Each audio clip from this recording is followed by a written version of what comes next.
How to beat every single UFC champion. Jon Jones. Okay, the way to beat Jon Jones, the blueprint is kind of already out there. After his fight with Dominic Reyes, we kind of saw what Dominic Reyes exposed about Jon Jones, which is his weakness in the boxing. And that's kind of what led Dominic Reyes to win that fight in many fans' eyes. And I think that's the way you beat him. And a guy who has what Dominic Reyes had is Tom Aspinall with the elite boxing and knockout power. But you can't just have great boxing to beat Jon Jones. You have to have the takedown defense. And that's what Dominic Reyes had as well. He was kind of the guy to set the blueprint to beat Jon Jones, in my opinion. And I think that's the way you do it. You have to have great takedown defense and you have to have great boxing. That's his weakness on the feet, is the boxing. And once you start piecing him up on the feet, I think, we saw in the Reyes fight, Jon Jones will resort to the takedown. That's what Jon Jones is best at, is his wrestling. So I think you have to be able to stuff takedowns because he's going to do that at some point in the fight. And that's the reason this Aspinall fight is so hyped up and why a lot of people think Aspinall will win, is because not only does he have great boxing, probably better than Dominic Reyes, but he also has the knockout power, brutal knockout power, and he's a massive heavyweight, as well as a takedown defense. He has great wrestling experience.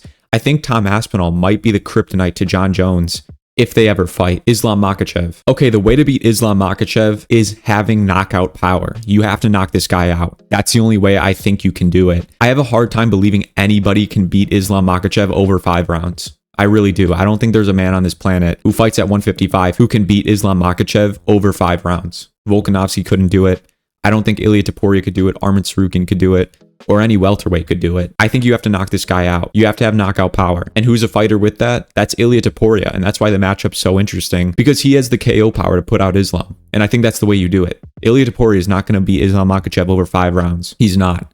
And nobody's submitting Islam Makhachev either, right? He's one of the best grapplers in the UFC. I don't think there's a person better or good enough to submit Islam Makhachev. But you can't just be a dumb brawler, right? Because Islam Makhachev is one of the most skilled strikers in the 155-pound division. You can't just be a big brawler with knockout power like Michael Chandler, okay? You have to have extreme high-level skills to be able to land on Makhachev. And that's the hardest part. It's not having the KO power, it's being able to land on him. And there's very few guys who you can really look at in terms of having knockout power and having the ability to land on Islam Makhachev because of their high-level striking. I think the only 2 guys at 155 that come to mind are Charles Oliveira, Dustin Poirier, and Ilia Topuria. Other than that, I don't really see anybody else capable of knocking out Islam Makhachev in the 155-pound division. 170 is a different story. You have guys like Joaquin Buckley. You have guys even like Ian Gary who have, the size, the reach, and a little bit of knockout power. That's where it gets interesting. And especially with the news that Islam Makhachev's probably going to move up if JDM wins, that makes the 170-pound division a lot more interesting. And the Ilia Topuria fight's always there as well. Ilia Topuria. All right, the way to beat Ilia Topuria. We've seen the way to beat Ilia Topuria. Not because he's been beat, but because he's struggled in certain fights. And it's elite kickboxing. That's one of his biggest weaknesses. There's 2 ways to beat him, but let's cover the elite kickboxing first. We saw his fight with Jai Herbert at 155 pounds, okay? Ilia Topuria at the time was a natural featherweight, but he moved up to 155 to take this fight, and he had a big moment that was not good, right? He got head kicked by Jai Herbert, and he almost got finished. And I think the reason he got head kicked and the weakness, I think he's prone to head kicks because he has that boxing stance. I think anybody with a boxing stance is going to have a slight weakness to kickboxing because they're heavy on the front leg, the low kick is there, and the head kick is there, right? When you're in a boxing stance and you have that boxing style like Ilia, he slips his head a lot. He slips to the left, slips to the right. And when you're doing that, you can slip right into a head kick. Just ask Kamaru Usman, right? Kamaru Usman at the time, he was way more heavy on his boxing style, later in his title run. And Leon Edwards exposed that. He threw the straight and then followed up with the head kick. The straight was meant to make Kamaru Usman slip right into the head kick. And I think Ilia Topuria, just the fact that he has the boxing style, is going to be prone to kickboxing, and especially elite kickboxers with knockout power. And I kind of see Islam Makhachev kind of being the guy that has high-level kickboxing enough to possibly land on Ilia Topuria. But there's another way to beat Ilia Topuria, and it's kind of the clear way that everybody talks about, and it's elite wrestling. But I don't think it's as simple as, Ilia Topuria's a striker, because he's not a striker. A lot of people get that wrong. Not only is he not a striker, but he's a great grappler. And I think it would take world-class wrestling to beat Ilia Topuria and to hold him down, right? It takes cardio and wrestling, something that Islam Makhachev has. He has the level of wrestling to be able to hold Ilia down, I'm pretty sure. I think that's another way to beat Ilia Topuria, is elite wrestling. I think Islam Makhachev's probably the only guy in any of the weight classes nearby that would be able to do that and use that game plan. And I think Islam Makhachev, if they ever fight, will probably use that game plan. Dricus Du Plessis. Okay, the way to beat DDP is being a specialist.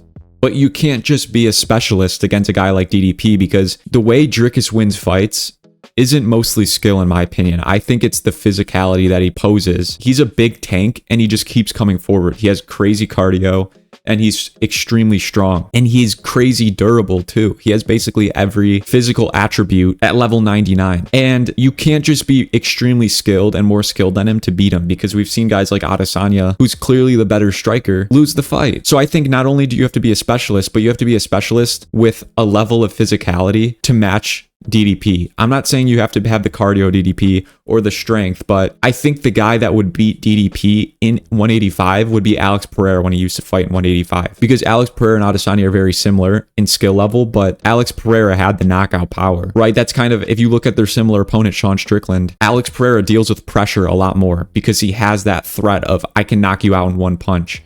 Adesanya has that too a little bit, but not to the same level Alex Pereira does. And it's kind of an intimidation factor for the opponent.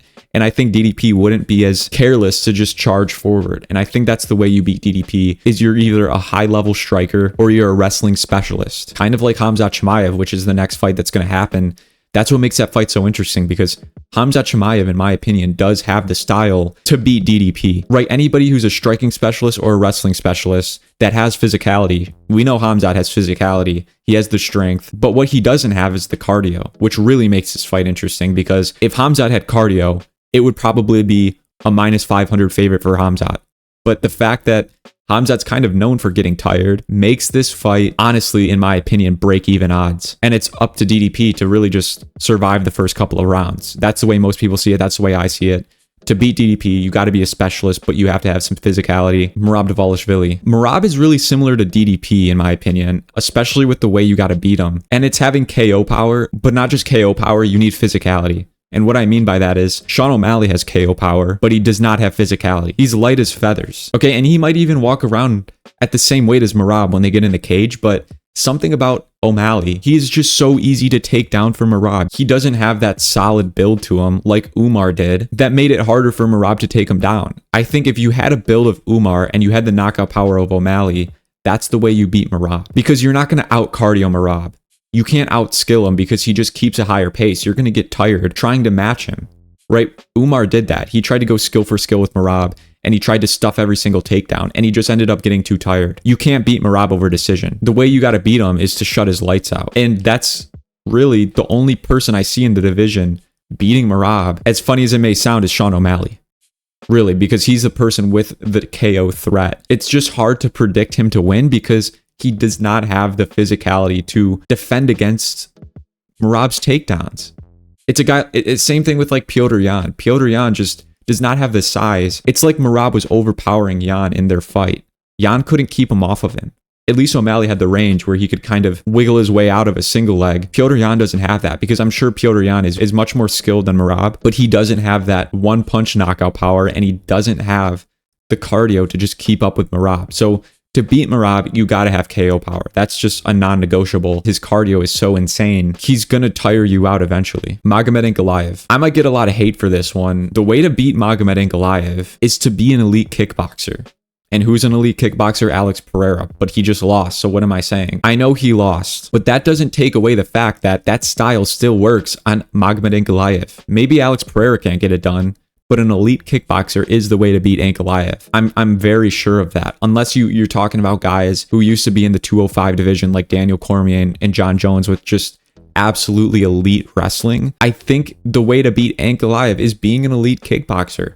It's kind of like what I talked about with Ilia Topuria. These guys are heavy boxing style fighters. Magomed Ankalaev, he's squatted down, he's heavy on the front leg. That's why the whole low kick conversation was there in the first place, is because he's prone to it, because he has that boxing style. An elite kickboxer is the way you deal with Ankalaev. Alex Pereira, I don't know, there's excuses going on. He wasn't able to get it done. And I think a big proponent of that was he wasn't able to stand his base. He was getting pushed back a lot. Maybe he was scared of the takedown, but I can see an elite kickboxer getting it done by using the low kick, but not just relying just solely on the low kick. Throwing in head kicks, throwing in teeps, throwing in kicks to the body, using punches as well, and keeping him off of you, right? You have to have that knockout threat as well, but most light heavyweights have that knockout threat regardless. So I think the way to beat him is to be an elite kickboxer. Belal Muhammad. Okay, to beat Belal Muhammad, you have to have KO power. I feel like I'm saying this every single fighter, but with guys that have pressure and that have cardio, the way to beat that is to have the threat of the KO to keep them off of you, right? Most guys who are dealing with a guy who has crazy knockout power are going to be hesitant to just get in their face. And so far, Belal Muhammad just hasn't dealt with that. Leon Edwards is not a guy that you're scared of KOing you. Yes, he KO'd Usman, but he doesn't have that one punch KO power. Yeah, he can kick you and knock you out, but it's very rare that he knocks somebody out with a punch. I know, I think in his debut, he knocked someone out in 7 seconds with a punch, but there's always exceptions. I think regardless, Leon Edwards was not a guy that you're scared of pushing back as a cardio, push the pace type of guy like Belal is. So I think the way to keep him from doing that is just having the KO threat. So he actually respects the threat you pose. But what I'll add to this actually is I think if you just have a very strong physicality in general, if you're a wrestler, I think you can beat Belal. Kind of like Islam Makhachev is. I think he fits that mold. Not as much as a Hamza Chimaev, but he's an extremely strong wrestler, right? And I think he could actually outstrength Belal, which is funny to say because he's a weight class below. But I think Islam Makhachev could really pose some challenges for Belal Muhammad because of the fact that he's just such a strong grappler. So having KO power or just very strong grappling, I think is the way to beat Belal Muhammad. You cannot, try to outpoint this guy. That's just going to push you backwards the entire fight and tire you out. Alexandre Pantoja. Alexandre Pantoja's last, and the way to beat him, actually, I think, is having the same style as him. Alexandre Pantoja seems like one of the hardest fighters to beat right now because he's practically faced everybody, all really high level flyweights, and they can't beat him. He has crazy durability. He has crazy cardio. He has solid grappling. He has solid striking. He's so well rounded. It's hard to really pinpoint a way to beat him.